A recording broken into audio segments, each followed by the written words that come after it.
పార్టీలల్లో చాలా యాక్టివ్గా కనిపించిన ఆయనకేం పెద్దగా నాకు తెలిసి కాంగ్రెస్ బ్యాక్గ్రౌండ్ ఏం లేదు. ఏందో ఆయన బ్యాక్గ్రౌండ్ అంటే వాళ్ళ తల్లిదండ్రులకు ఒక ఇందిరమ్మ ఇల్లు ఇచ్చిరా, ఆ ఇంట్లో ఉంటారు, గదే ఆయనకున్న బ్యాక్గ్రౌండ్. కానీ క్రియాశీలకంగా కనిపిస్తే ఎవరో ఆ పేరు కనుక్కొని ఎవరికో చెప్తే పేరు రాసుకుంటే తర్వాత పిలిపించి ఓ చిన్న బాధ్యత ఇచ్చి అక్కడి నుంచి ఈరోజు ఎమ్మెల్యే టికెట్ ఇస్తే ఎమ్మెల్యే అయ్యండి. కాంగ్రెస్ పార్టీ బీఫామ్కున్న బలం అలాంటిది. ఏమీ లేదు వాళ్ళకి. ఆయన ఎమ్మెల్యే అయ్యేటప్పుడు కూడా ఇందిరమ్మ ఇల్లే ఉంది. కాబట్టి ఇక్కడ ఉన్న వాళ్ళకి ఏమైనా ఉండొచ్చు, చాలా వాళ్ళు డబ్బులు ఉన్న వాళ్ళు ఉండొచ్చు, డబ్బులు లేని వాళ్ళు ఉండొచ్చు, లేకపోతే కులం ఉన్న వాళ్ళు ఉండొచ్చు, కులం కొంచెం చిన్న చూపు చూస్తురని బాధ కలిగేటోళ్ళు కూడా ఇక్కడ ఉండొచ్చు, నాకు తెలియదు. అన్నిటికీ మించిన కాంగ్రెస్ పార్టీ అధ్యక్ష పదవి మీ దగ్గర ఉంది. అది అన్నిటికంటే విలువైంది. ఈ విలువైన పదవిని మీరు దుర్వినియోగం చేసుకుంటే ఇక మిమ్మల్ని ఆ దేవుడు కూడా బాగు చేయలేడు. ఈ పదవిని పొదుపుగా వాడుకొని పదవిని ప్రజల కోసం వినియోగించి పదవిని కార్యకర్తల్ని సమన్వయం చేసుకోవడానికి వాడుకుంటే మీరు ఎమ్మెల్యేనో ఎమ్మెల్సీయో ఎంపీయో మంత్రో ముఖ్యమంత్రో ఏ స్థాయికైనా మీరు ఎదగడానికి ఇది ఉపయోగపడుతుంది. ఇది తొలిమెట్టు మీ రాజకీయ జీవితంలో.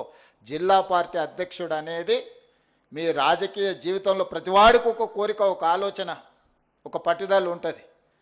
కానీ అది చేరుకోవడానికి, అది సాధించుకోవడానికి చాలామందికి అవకాశాలు రావు. ఈరోజు మీ జిల్లాలోనే ఎంతమంది పోటీపడి ఉంటారో మీకే తెలుసు. మరి అంతమందిలోకి వెళ్ళి పార్టీ మీకు అవకాశం ఇచ్చిందంటే సంపూర్ణమైన విశ్వాసం మీ మీద పెట్టుకున్నది పార్టీ. మీరు ఆ విశ్వాసాన్ని దెబ్బతీయకండి. జిల్లా పార్టీ అధ్యక్షుడు అంటే నచ్చనోళ్లను అడ్డు తొలగించుకోవడం కాదు, నచ్చనోళ్లను కూడా దారిలోకి తెచ్చుకోవడమే జిల్లా పార్టీ అధ్యక్షుడి యొక్క బాధ్యత. మీరు చాలా చూసి ఉంటారు, ఎన్నికల కంటే ముందు ఎన్ని రకాల సమస్యలు వచ్చినా కూడా మేము ఎవరిని బయటకు పోనీయకుండా అందరిని ఏదో ఒక రకంగా లాక్కొచ్చి అందరిని ఒక దగ్గర కూర్చోబెట్టుకొని ఎన్నో రకాలుగా అందరినీ సమన్వయం చేసుకుంటే ఈరోజు మనం ప్రభుత్వాన్ని ఏర్పాటు చేసుకోగలిగినాము. ప్రభుత్వం ఏర్పాటు చేసినప్పుడు మన మెజారిటీ 2%. 4 నెలల తర్వాత జరిగిన పార్లమెంట్ ఎన్నికలలో మిగతా పార్టీ కంటే మన మెజారిటీ 4%. 2 సంవత్సరాల 2 నెలల తర్వాత జరిగిన మున్సిపల్ ఎన్నికల్లో మన మెజారిటీ మిగతా పార్టీ కంటే 12%. మనకు రెండో స్థానం ఉన్న వాళ్లకు అసెంబ్లీలో 2%, మనకు రెండో స్థానంలో ఉన్న పార్లమెంట్ ఎన్నికల్లో 4%, మనకు రెండో స్థానంలో ఉన్న మున్సిపల్ ఎన్నికల్లో 12%కి ఈరోజు మన మెజారిటీ పెరిగింది అని అంటే ఇది కార్యకర్తల యొక్క శ్రమ, ప్రజలకు మన పట్ల ఉన్న నమ్మకం, విశ్వాసము. ఈరోజే నమ్మకం, విశ్వాసాన్ని కొనసాగించడమే కాకుండా ప్రజలకు ఉపయోగపడే కార్యక్రమాలు తీసుకోవాలి. మీరిక్కడ సమన్వయం చేసుకోవడం ఎలా అనేది నేర్చుకోవాలి. పార్టీ విధానం ఏందనేది తెలుసుకోవాలి. కాంగ్రెస్ పార్టీకి గతమే కాదు భవిష్యత్తు కూడా ఉన్నది. భవిష్యత్తు దేశానికి సంబంధించిన భవిష్యత్తు. ఈ దేశంలో కాంగ్రెస్ని, ఈ దేశాన్ని విడదీసి చూడలేము. ఈ దేశం యొక్క ఆత్మనే కాంగ్రెస్ పార్టీ. ఈ దేశం యొక్క ఆత్మను దెబ్బతీయాలని ఈరోజు భారతీయ జనతా పార్టీ లాంటి పార్టీలు కుట్ర చేస్తున్నాయి. అది అంత ఆషామాషి విషయం కాదు. ఈరోజు పార్లమెంట్లో రాహుల్ గాంధీ గారిని మాట్లాడనివ్వకపోయినా, గాంధీ కుటుంబాన్ని అవమానించే విధంగా మాట్లాడినా, గాంధీ కుటుంబాన్ని అవినీతి ఆరోపణలతో ఈరోజు బీజేపీ అవమానించాలనే ప్రయత్నం చేస్తుంది. ఉండడానికి సొంత ఇల్లు లేని, దేశం కోసం 3 తరాలు ప్రాణాలు ఇచ్చిన గాంధీ కుటుంబానికి డబ్బులు ఒక లెక్కన? కాంగ్రెస్ పార్టీ కార్యకర్తలు నిజంగానే వాళ్ళకి డబ్బులు కావాలనుకుంటే ఈ కాంగ్రెస్ పార్టీ కార్యకర్తలు పోగేస్తే కూడా ఓ 10,000 కోట్ల రూపాయలు జమ అయితే గాంధీ కుటుంబానికి ఇవ్వడానికి.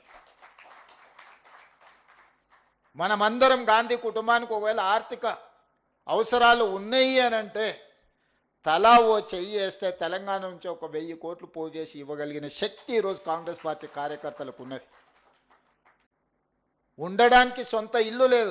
రాహుల్ గాంధీ గారిని పార్లమెంట్ సభ్యత్వం రద్దు చేసినప్పుడు, ఇల్లు ఖాళీ చేయించినప్పుడు రాహుల్ గాంధీ గారికి ఎక్కడికి వెళ్ళి ఉండాలనో అర్థం కాల. చివరికి వాళ్ళ అమ్మ దగ్గరికి 10 జన్పత్తులో పోయి ఉన్నాడు. ఇల్లే లేని రాహుల్ గాంధీ గారికి డబ్బులు అవసరమా?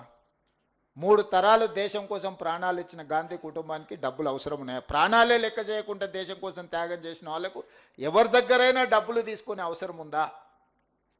అయినా ఆ కుటుంబాన్ని అవమానించాలని, ఆ కుటుంబాన్ని రాజకీయాలలో అడ్డు తొలగించుకోవాలని, గాంధీ కుటుంబం రాజకీయాలలో ఉన్నంతకాలం ఈ దేశం ఐక్యంగా ఉంటుంది. ఈ దేశంలో దళితులకు, గిరిజనులకు, బలహీన వర్గాలకు, మైనారిటీలకి గొంతుకై గాంధీ కుటుంబం మాట్లాడుతుంది. కాబట్టి ఆ పేదల గొంతును నొక్కేయాలని ఈరోజు కుట్ర జరుగుతుంది. ఈ కుట్రలన్నిటిని కూడా అర్థం చేసుకొని మనము తిప్పికొట్టాల్సిన బాధ్యత మన అందరి మీద ఉన్నది. ఈరోజు జిల్లా పార్టీ అధ్యక్షులుగా మీ మీద ఉన్నది. ప్రభుత్వంగా మేము సంక్షేమాలు అమలు చేస్తున్నాం, అభివృద్ధి కార్యక్రమాలను చేపడుతున్నాం, విధానపరమైన నిర్ణయాలు తీసుకుందాం. 100 సంవత్సరాల నుంచి బీసీ కులగణన జరగలే.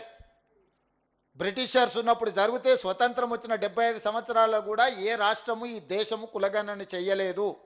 100 సంవత్సరాల జటిలమైన సమస్యకు తెలంగాణ రాష్ట్ర ప్రభుత్వం జనగణనతో పాటు కులగణన చేసి ఈ దేశానికి ఆదర్శంగా తెలంగాణ రాష్ట్ర ప్రభుత్వం నిలబడ్డది. 40 సంవత్సరాల నుంచి మాదిగ ఉపకులాల వర్గీకరణ మీద ఎన్నో పోరాటాలు జరిగి సుప్రీంకోర్టు ఆదేశాలు ఇచ్చిన అమలు జరగకపోతే ఏబిసిడి వర్గీకరణ మాదిగ ఉపకులాలలో అమలు చేసి తెలంగాణ రాష్ట్రం దేశానికి నెంబర్ 1గా నిలబడ్డది. ఇవన్నీ కూడా మన సక్సెస్ స్టోరీస్. అంటే సంక్షేమం ఇల్లో, పెన్షనో, లేకపోతే స్కూల్ ఫీజులో ఇవే కాదు.